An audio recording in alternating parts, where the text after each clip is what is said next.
All right, folks. Welcome to our doubleheader edition of XenTegra Webinar Wednesdays. I have a great guest today. We did a doubleheader because why not? It's late month. It's right before the 4th of July. Figured I'd squeeze in this awesome vendor that I'm bringing on today. We're going to be talking about Azure NetApp Files and storage done right in the cloud. And I have a great panel of guests today, and I'm going to take a minute to introduce everybody. But before I do, my name is Pete Downing. I'm the CMTO of XenTegra and the host. And I'd like to first introduce Mr. Matt Chu. And Matt, if you want to give yourself a quick introduction. Hey guys, my name is Matt Chu. I'm Director of Alliances for Azure and Azure NetApp Files here at NetApp. Nice to meet you. And then Mr. Adam.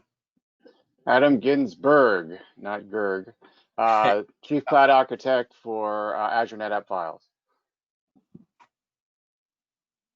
All right, Chad, Mr. Storage Expert.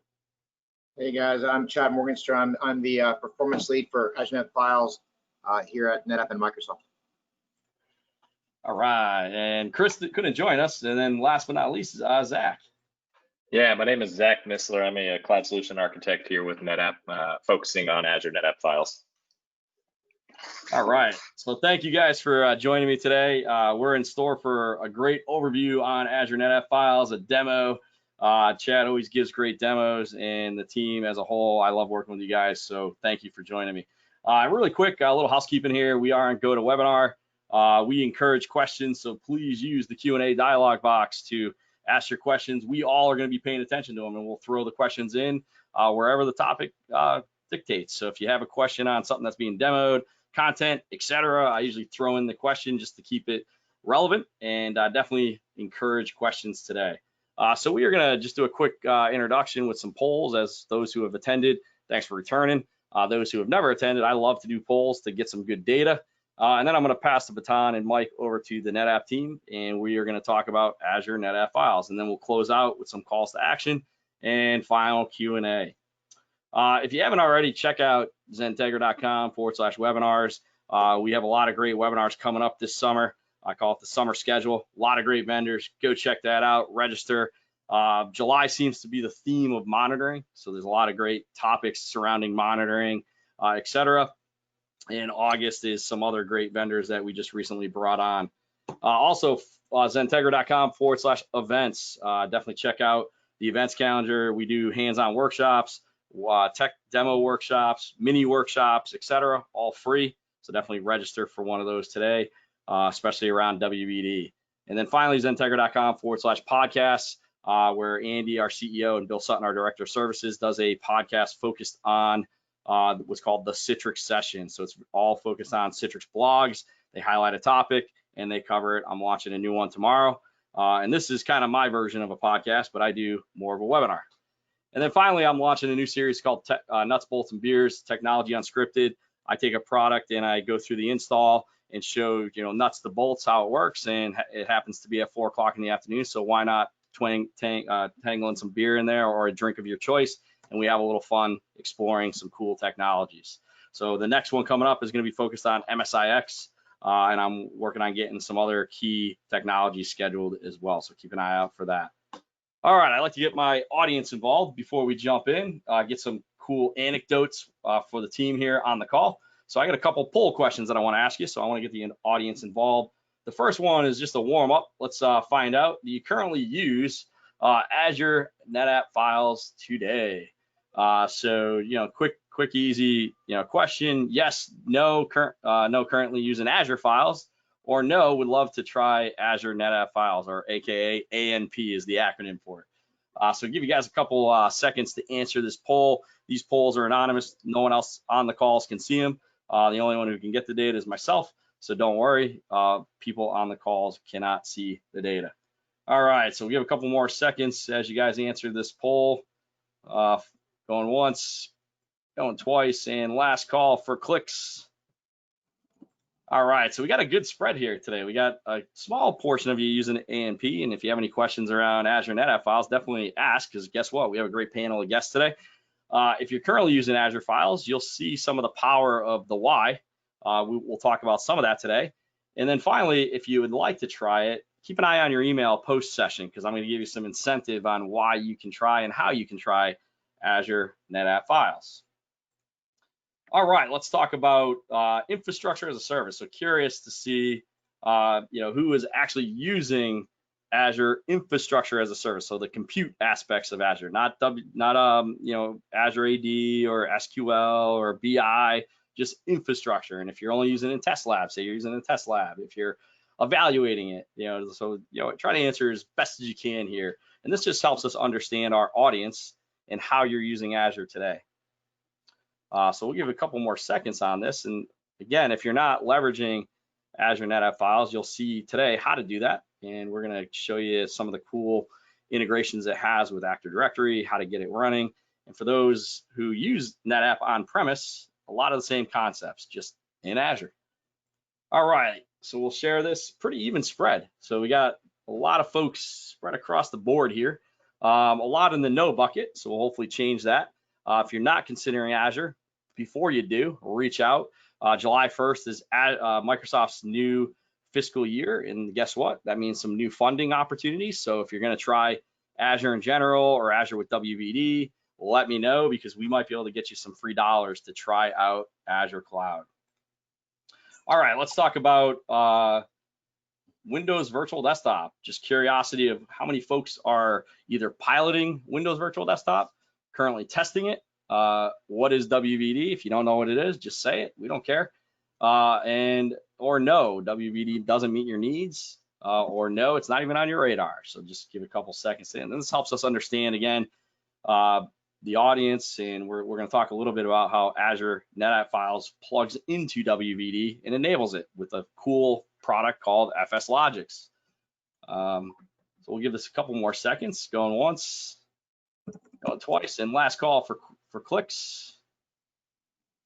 All right, so we got a lot of folks in the currently testing. So the good news is you guys know what WVD is. And if you're testing it and you're paying for it, I'll just apologize up front, but you should be reaching out to a partner like us, because we can help you get free dollars. And if you're working with me and our team, awesome. Hope it's going well. For anybody that would like to pilot, before you go and start clicking away, remember, everything costs money in Azure. So we can help you get dollars to help augment the cost in your pilot. And again, July 1st is the new fiscal year for Microsoft, and they'll release some new programs to allow us to help you get funding to try before you buy. And that goes for anybody outside of the bucket of yes. All right, let's talk about one final thing, Office 365. And we're going to launch this. Just more of a data question. I always ask this on all my sessions, because I like to see who is actually using on-prem / hybrid, who's using Exchange Online, who's still kind of figuring it out. And every now and again, you get some Google folks. So we'll let this come in and get us some good data here. And we'll give it a couple more seconds. Going once, going twice, and last call for clicks. All right, and we're gonna close. So we got a lot of folks, obviously in the upper end, but almost even. I've been seeing that a lot lately on a lot of my sessions. So I've been averaging between 70 and 100 folks per session. It's almost been neck and neck with the first two options, which is kind of interesting. Definitely check out later in July. We're gonna be doing a migration blues conversation around Office 365, where it is today, and things you can consider to help fast track your migration to Office 365. All right, so let's jump ahead. So thanks for playing. Appreciate everybody giving some answers here. That helps us in the future as we talk through some of the data. And I know Chad's going to be showing some cool stuff around how it works, but more importantly, the data. So we can maybe augment some of the answers into that. Social media, give us a follow. So that includes NetApp, Microsoft Azure, and XenTegra. You definitely want to give us all a follow. Lots of great information out there. Parallel to that, I do record this session, and eventually it does make its way up to our YouTube channel. So if you're curious to see some of the other sessions we've done, I would say 90% of them are all up there. Typically, I wait about a month before I post them, and you'll see them up on the YouTube channel as well. All right, so without further ado, I'm going to pass the mic over to Adam, and we are going to talk about Azure NetApp Files and what I'm liking to say, storage done right in the cloud. So I'm going to make you presenter, Adam, and pass the mic to you. So thank you for joining us today. All right, let's see if I can do this right this time. Let's see, there we go. Can you see? Perfect, yep. got your All full right, screen. wonderful. All right, well, thank you for that introduction. Thanks for the invitation to allow us to talk here today. What we'll be covering is, I guess, addressing some of the results of that poll. It looked like more than half of the people on this call are not already using Azure. So this might be something interesting for you to kind of give it another look. So really what this is about is how can we move workloads to the cloud which are difficult, what we would call the unmigratable workloads. And typically what we find is that our Azure NetApp Files service is very helpful to our customers. It kind of removes that last barrier that may have made migration difficult, and I'm going to show you, how we do that. Again, my name's Adam Ginsberg. I'm on the Azure NetApp Files team. I am the architect of this offering. All right. So first, we'll cover the why do we offer this service. And by the way, I'm just going to cover a little bit about the background, provide a foundation about the service, and then help you prepare for your demo that Chad's going to be presenting. So first of all, it turns out that about 65% of enterprise workloads continue to be on premises even today, and of those, 45% of those enterprise workloads that use external storage are file-based workloads. So enterprises are always trying to find a way to deploy file workloads in the cloud without sacrificing what they're used to on-prem. And on-prem, you get, from a storage standpoint, high performance, meaning low latency, high reliability, or availability, and then data management functionality. This is what you're used to as an on-premises enterprise customer. And frankly, in any of the public clouds, this isn't necessarily available from a storage standpoint. Typically, you have to change the way that your application's architected to allow for the idea that you're sharing resources with pretty much everyone else who's on that cloud. And for networking and compute, it isn't really that hard to do, but for storage, it's actually a pretty challenging problem. And the main problem, more than anything else around storage, is going to be latency. It is the most common storage issue that's really hiding in plain sight. And this is really what impacts the happiness of your end users, which in turn affect the happiness of the folks that provide the services to the end users, likely all of you.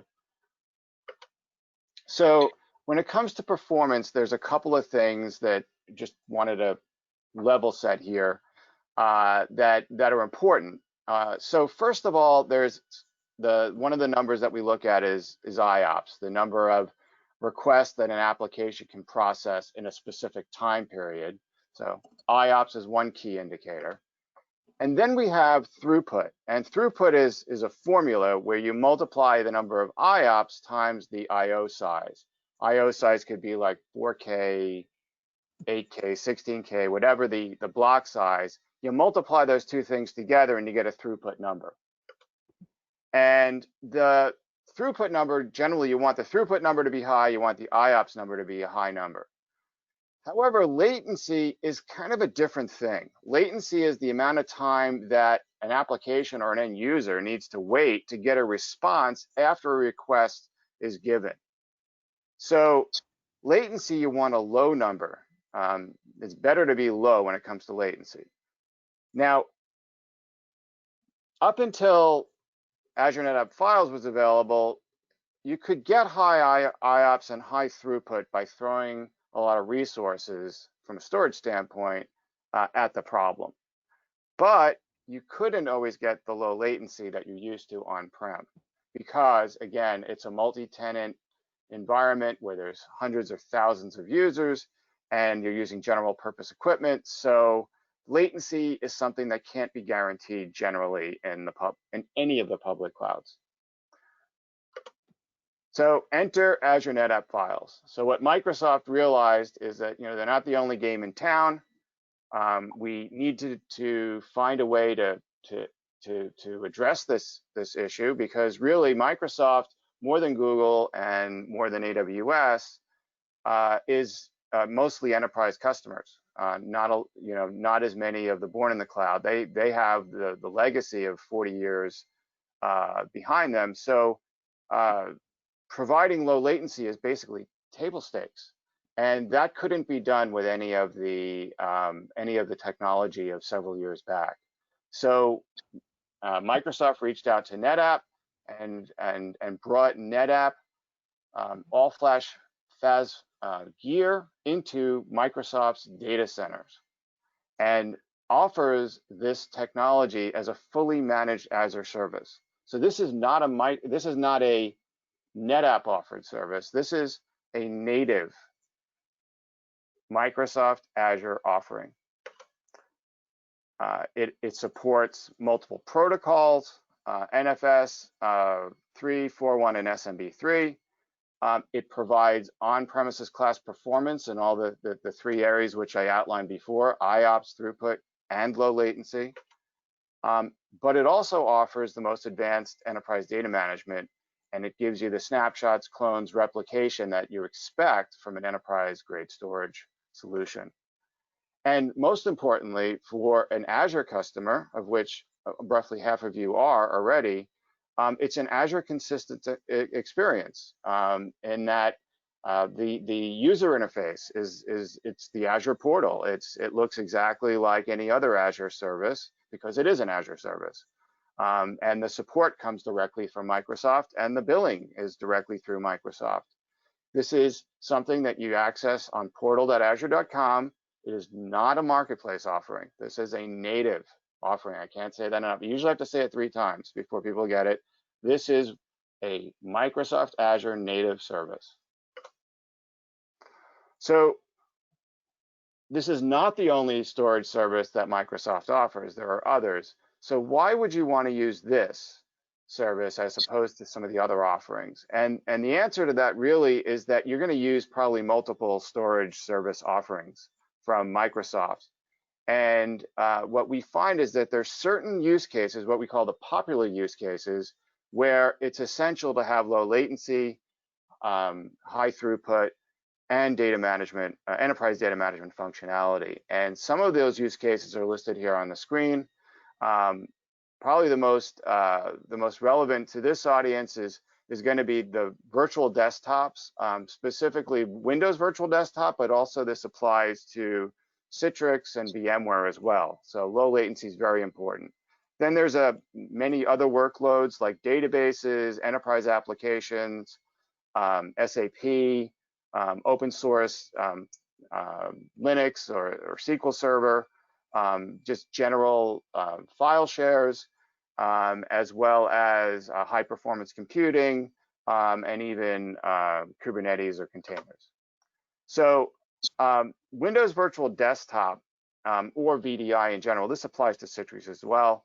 Using Azure NetApp Files, what we're talking about is when you're doing virtual desktops in Windows, the areas where you're going to need shared storage are going to be for the Windows file shares, user data, as well as if you're using FSLogix, which you ought to be using, for your application profile, user profile and application containers.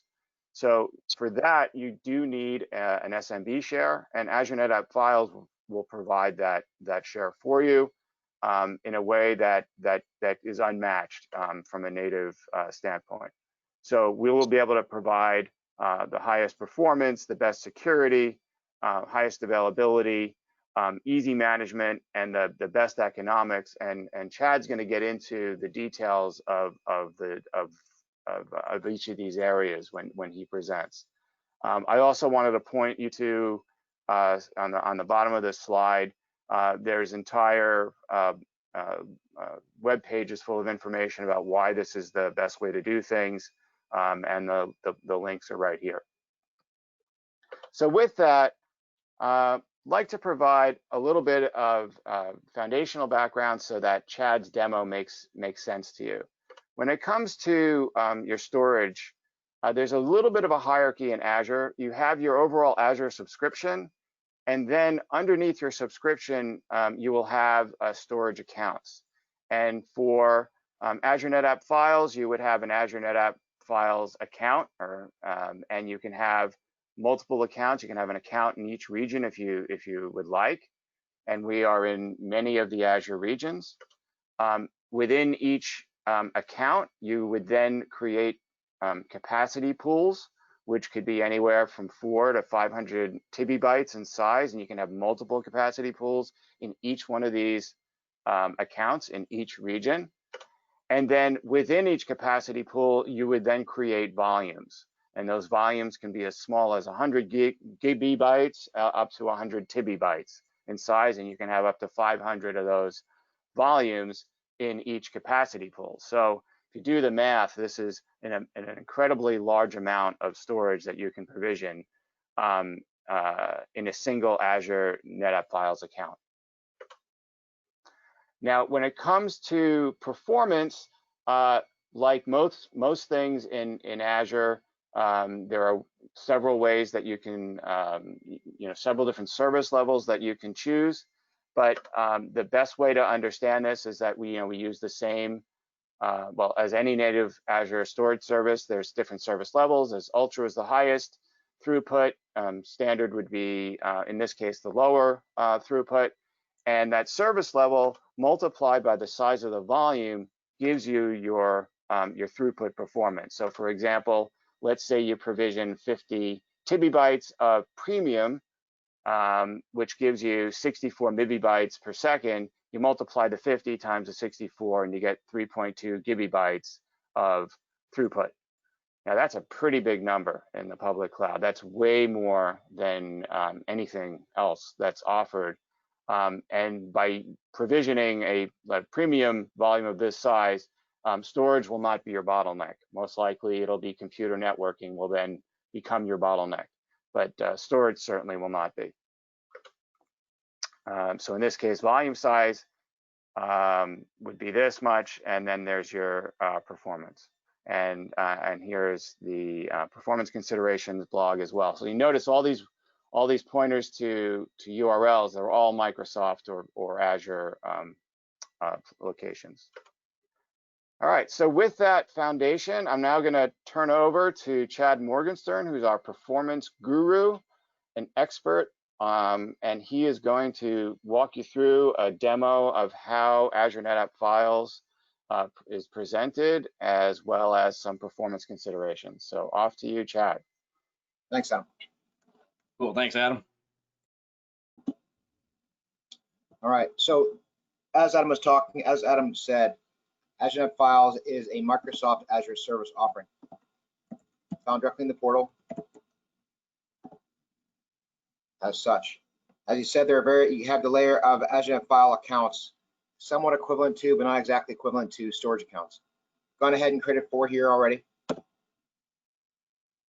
Dive within the Azure File account, and you have capacity pools. This capacity pool in this region, I'm looking at the US West region here, for example. I've got 2 storage accounts created already. Pool 0 is standard, and Ultra is the Ultra service level. Creating capacity pool is very simple.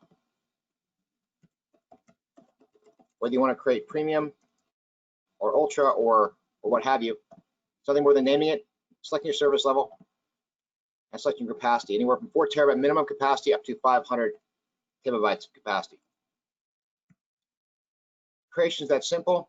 And the capacity pool itself is what's the charge is where the charge occurs. So as soon as the capacity pool is created, the charge back occurs for the capacity, whether it's used or whether it's not.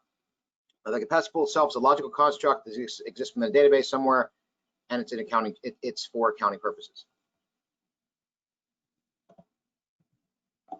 rather than being charged for it.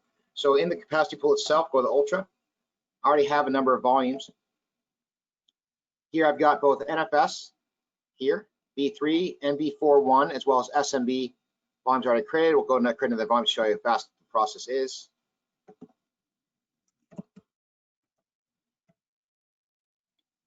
Minimum volume size 100 gigabyte.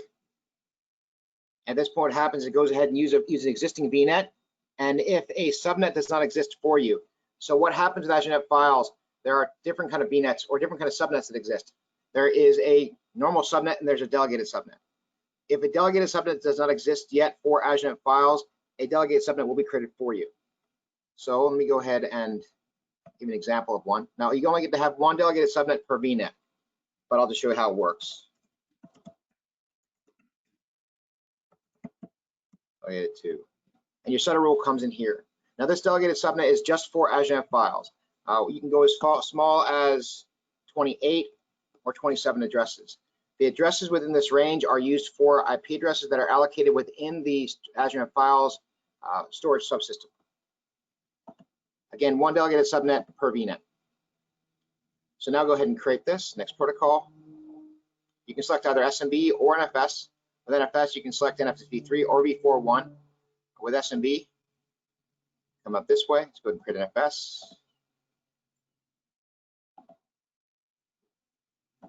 And you can read and create. So the other options are to create volumes from snapshots as well.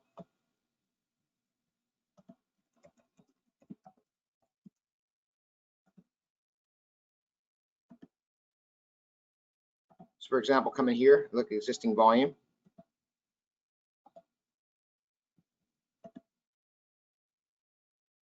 I'll show the snapshots. Take a snapshot. The snapshot itself is instantaneous. You can have up to 255 snapshots per volume. And the volumes are point-in-time references, and they consume no time. They consume no performance impact whatsoever. So what happens is the snapshot's existing. The snapshot takes place. If you go ahead and do a snap revert, you can roll back the volume to the snapshot's point in time, and it's instantaneous. It takes just a couple of seconds. Or you can create a volume from the snapshot. So revert volume is this way. You roll back. All data that exists after the snapshot is taken is lost. You roll back the point in time the snapshot itself exists. Or you can do a restore to new volume and make a new volume from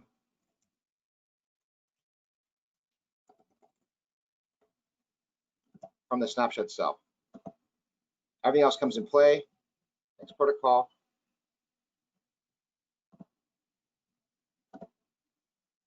And the volume is created that's identical to the first volume with the same performance capabilities as the original volume. With all this said, let's go ahead and take a look at one last thing for you, and then we'll go ahead and do a demonstration of the capabilities itself. Let's look at some performance, some work really being done. So Active Directory. Active Directory integration is a key differentiator for Azure NetApp Files. Azure NetApp Files integration with Active Directory is simple. We have integration both with native AD as well as Active Directory domain services. You can select either one, and the configuration is nothing more than, we didn't have one already, assign a DNS name, a DNS server, an SMB server name, organization of path, a username, and a password, and then that's it. From that point forward, the first you create your very first volume that is a Active Directory, or rather an SMB volume like you have here. Note that exists already here. The last these two volumes are now exist. When you create your volume, it will integrate with AD and join the AD service within Azure NetApp Files to the Active Directory domain. It's as simple as that. It takes seconds. Another thing to note is that Azure NetApp Files, as it's built within the VNet, is private by default. If you want to reach these Azure NetApp File volumes outside of the VNet, your options are peering or ExpressRoute if you want to reach outside, or a VPN. So there is no public network to interact with or to worry about protecting yourself from. Simple by design, feature rich, and let's go take a look fast. So let's delete these tables first with the volume.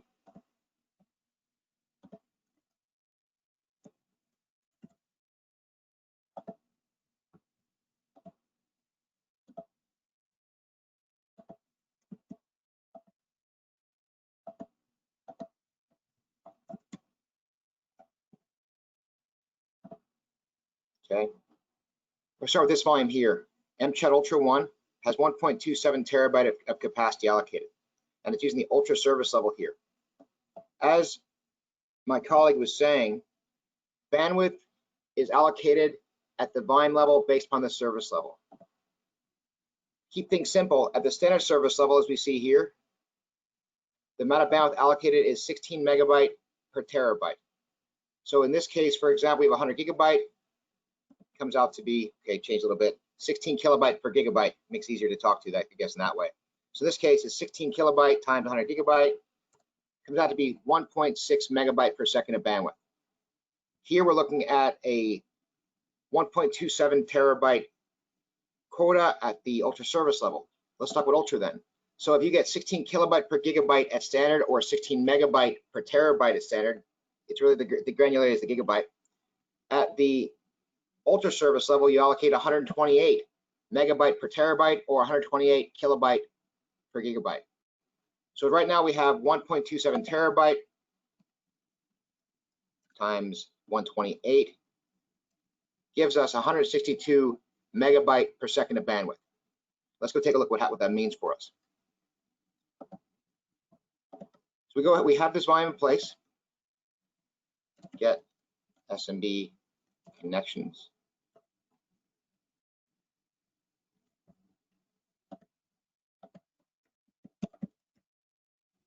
So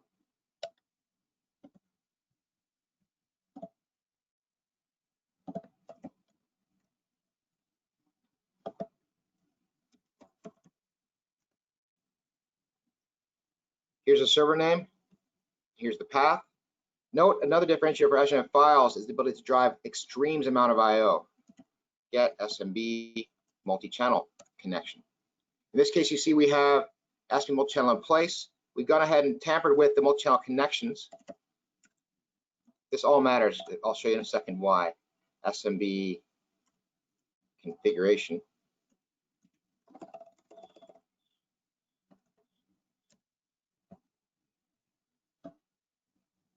I've gone ahead and taken liberty to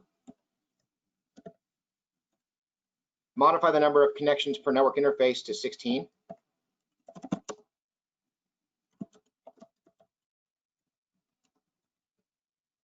You see we have 16 connections to the single SMB client or SMB server on the server side to this virtual machine. Now look, let's just see what happens. So multi-channel is differentiation. The fact we increase the number of connection differentiation. Let's look at why. We'll start out simple. We'll go ahead and do a FL configuration. We're going to look at 64K.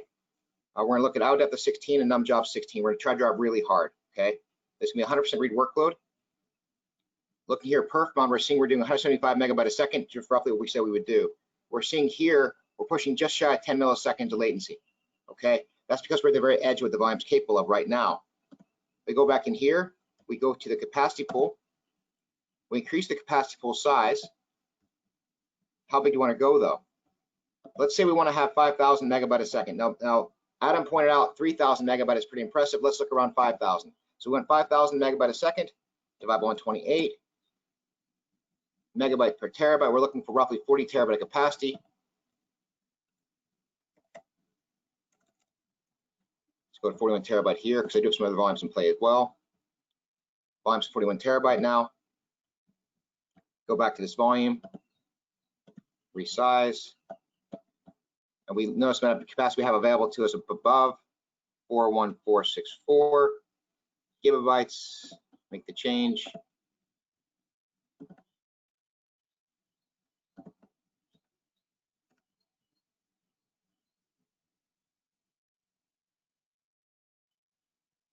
And now we're seeing now roughly 5,500 megabyte per second of reads coming off this volume from Azure NetApp Files. So one virtual machine, in this case, able to drive 5,000. Let's just do the math on it. Let's be a little geeky. So looking at 563, 315, 415 bytes. 124. Well, heck, let's just look here.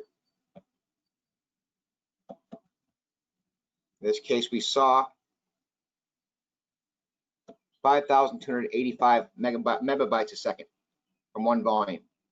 Now let's take a look at the other paradigm. Let's say that, well, in that case, we need to have 40 terabytes of capacity allocated. Let's look at I/O instead. Many services sell I/O and throughput individually.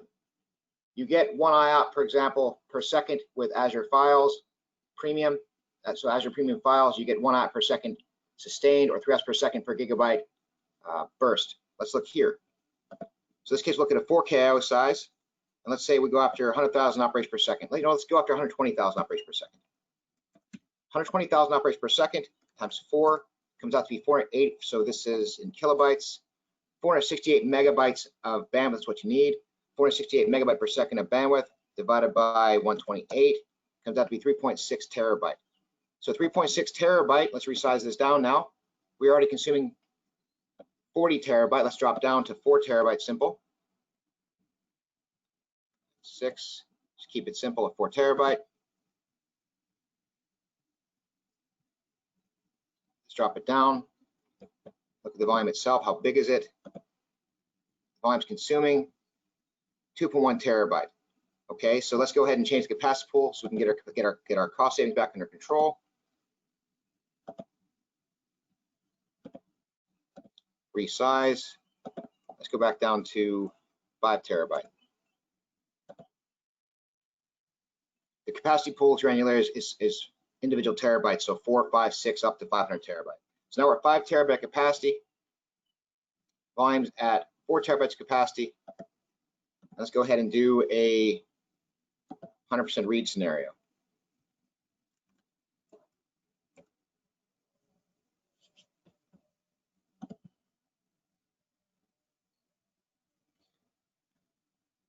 As you see, now we're doing 135,000 operations per second, 135,000 operations per second at the cost of 4 terabytes of capacity, or terabytes of capacity.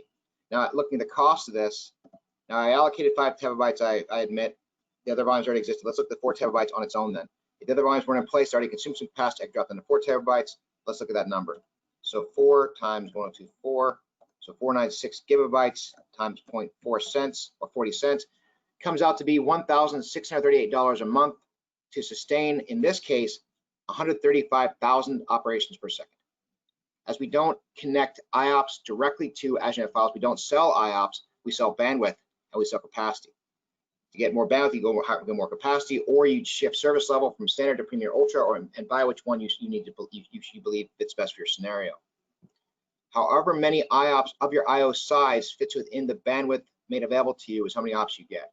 So for example, at 128 kilobytes per gigabyte of capacity, let's say you're looking at 4 kilobyte operation sizes, you can fit 32 operations in a single gigabyte of capacity. So you buy, in that case, the gigabyte, you get 32 operations at 4K, you get 16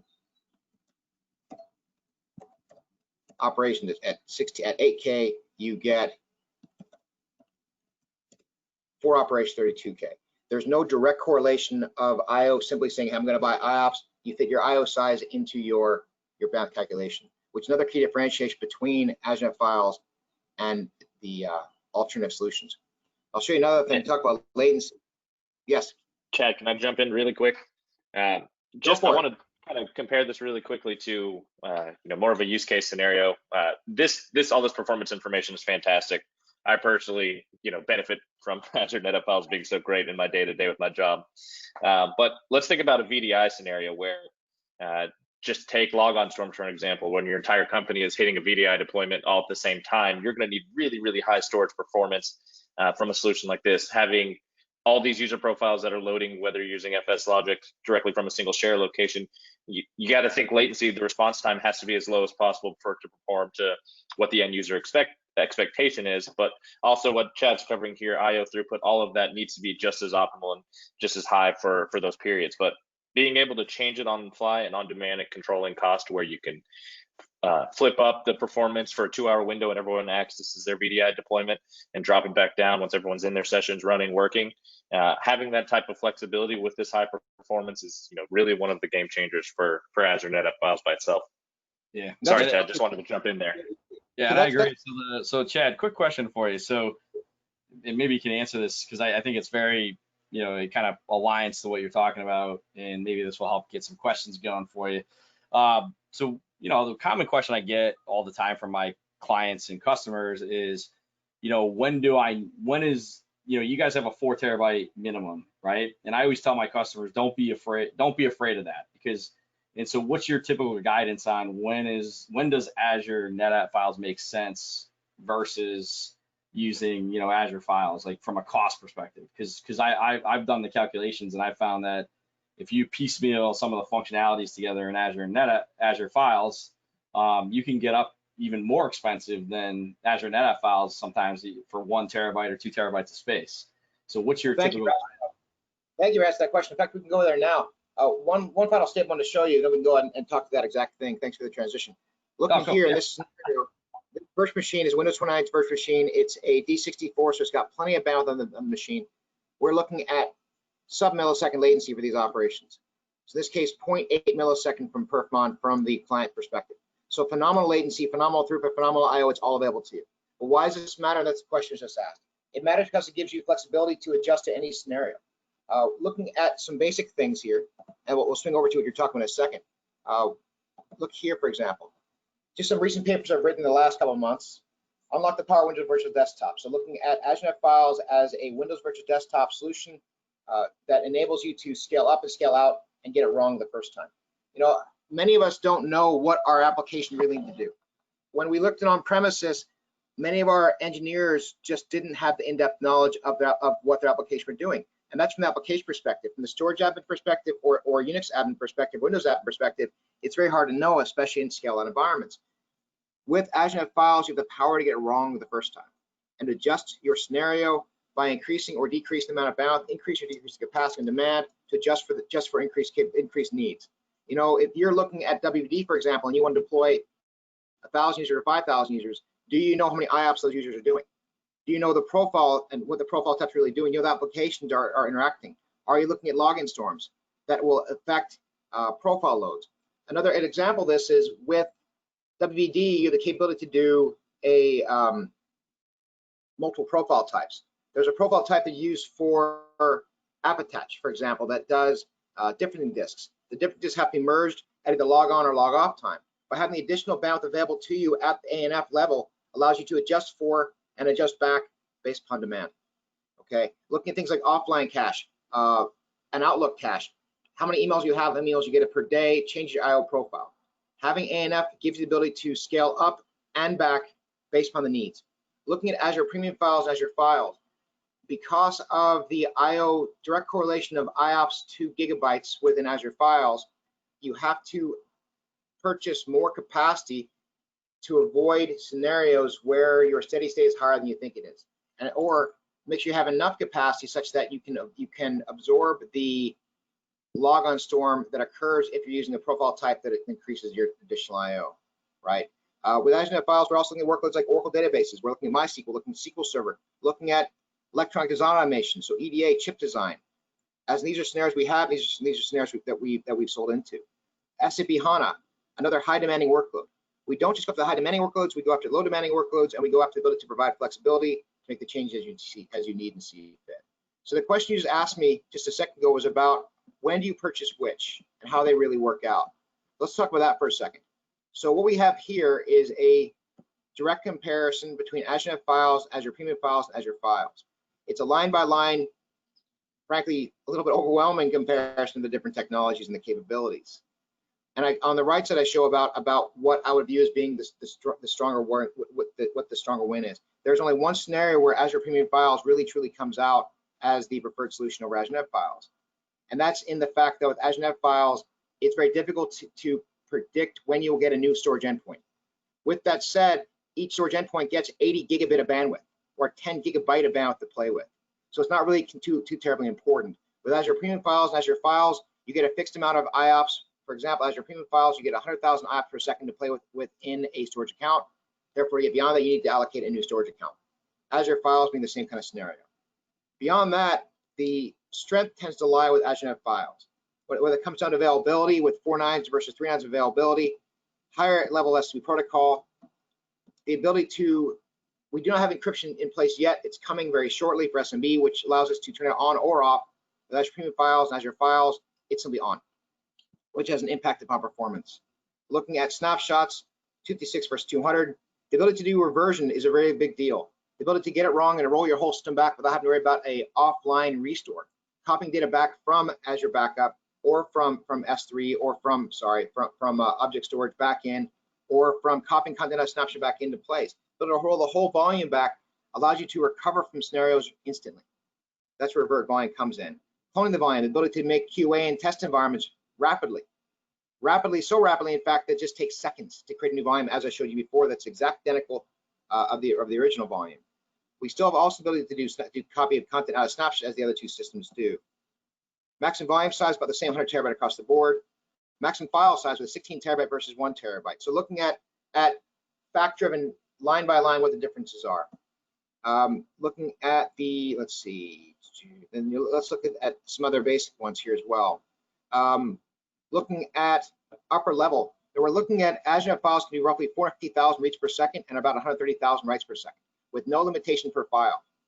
With Azure Premium Files, looking at 5,000 hops per second with 100,000 maximum operation per second, with a burst 100,000 with 3 hops per second most per file in burst mode. Now, why does that matter? When you're looking at files and VHDs are files, you're looking to make sure there isn't a maximum of operation being sustained by each. In general, for a WVD environment, it won't be too big a deal. Another one is looking at the ability for maximum bandwidth. So here we saw actually about 5,500. We're looking at some newer numbers, some newer scenarios, about 1,500 megabyte a second of writes. Again, there's no per file limitation whatsoever. So you can use one file or many files, the bandwidth is still available to you. Looking at Azure Premium Files, it's true you get to 6,200 megabyte a second of reads and about 4,000 megabyte per second of writes, which in the surface does exceed the capability of Azure NetApp Files today. However, with that said, it's not by much, and looking at what you can do per virtual machine. So we've seen some interesting things. Before I dig down, let me go a little further. In this case, we looked at Azure Files. Looking at Azure Files, what we saw was that because it is object storage based on disk, we're looking at read latencies that are, in this case, the latencies are on the left side, which are connoted by the black and white boxes. So in this case, looking at this scenario, random IO, we're looking at read latencies between 30 and 40 milliseconds. We're looking at write latencies about 10 milliseconds for random IO. Sequential IO, we're looking at between 5 and 10 milliseconds for the latency itself. So additional latency is something to consider for Azure Premium, for Azure File Standard. So ask yourself, when is Azure Files going to be the correct solution? When you're looking for cheap and deep storage that's accessed via POSIX file system, or sorry, that's for Linux side, that's accessed via a traditional file system for file shares. It's really probably the best scenario. Other than that, consider the latency, consider the performance, consider the upper limits of capabilities of the machine. So again, for Azure Files, you're looking at a maximum of 10,000 operations per second for the share, 1,000 per file, 300 megabyte per second of reads per share, and 60 megabyte per second per file. So Azure Files, it just doesn't have a heck of a lot of performance. Another thing to consider for Azure Files itself is Azure Files itself charges you for I/O. There's a calculator we can share with you in a section, but maybe if there's asked for it. With Azure Files, the thing to consider is that you have to consider the amount of IOPS you're driving. So there is a rate of roughly 0.1 cents per 10,000 operations. The cost adds up fast. That's an operation per second. That's 0.1 per 10,000 operations in general. Looking at a 40-hour work week, looking at a 4-week work month, the cost of the I/O seriously has an impact on the overall cost of Azure Files, driving the cost of Azure Files up significantly. As for Azure Premium Files, because you have to drive your cost based upon I/O rate as well as throughput, to get the I/O we just looked at just now at 100,000 operations per second for $1,600 would cost you 100 terabytes of capacity at 25 cents per gigabyte. So the cost comparison is critical, and it's important to understand all the metrics: IOP cost, bandwidth cost, and capacity cost. Now, in terms of pure capacity, Azure NetApp Files has, again, 3 service levels: standard, premium, and ultra. The standard service level brings with it up to 600 megabyte a second of bandwidth, but it brings 15 cents per gigabyte of capacity, lower than Azure Premium Files, and competitive with Azure Files. When you consider Azure Files, you have to consider I/O as well. So, in another layup here for you, that I don't want to make sure we don't glaze over it, but one of the other benefits here, and you showed it earlier, is the integration with Active Directory. It's just easier, if I could just put it simple, right? And that's one of the areas where I love to show off, because if anybody on the phone has ever tried to set up an SMB share with AD in Azure Files, it's not very easy and it's quote unquote still in preview mode, where you guys are fully supported, can plug in Active Directory, very simple, and as if it was on premise, correct? Absolutely. So let's take a look at this paper, for example. We just brought this paper out 2 weeks ago. Unlock the power of Windows Virtual Desktop. So what this paper shows you, walks you through a couple architectures, some value add statements as well, but it walks you through some high level scenarios of what we're really talking about.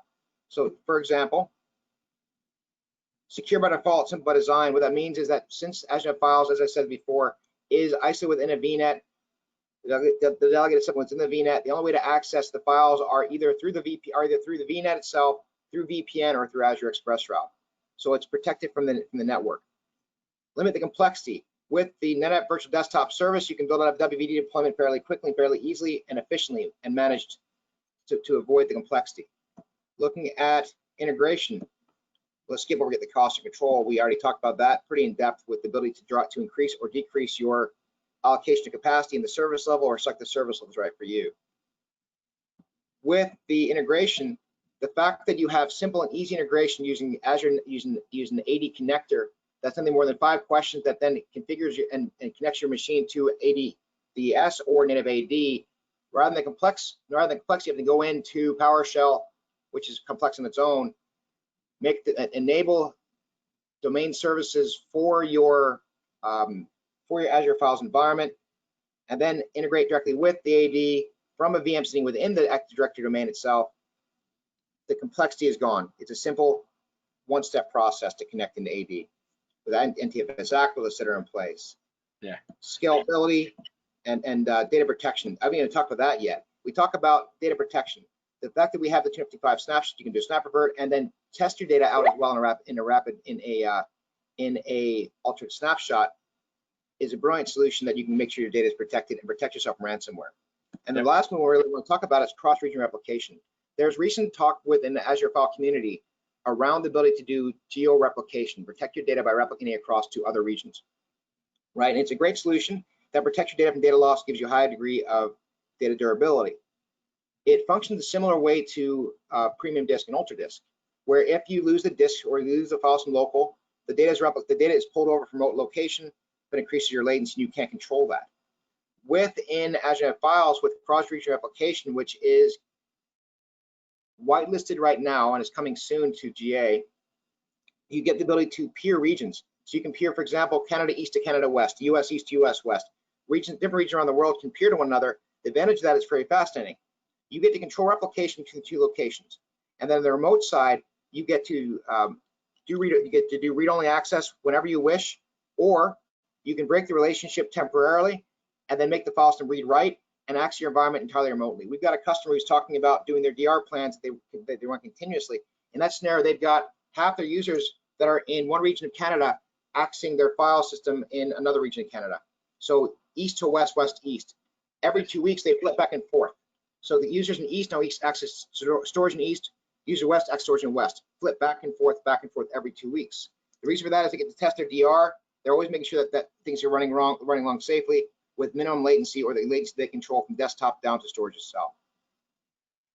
Untested DR solution, DR solution.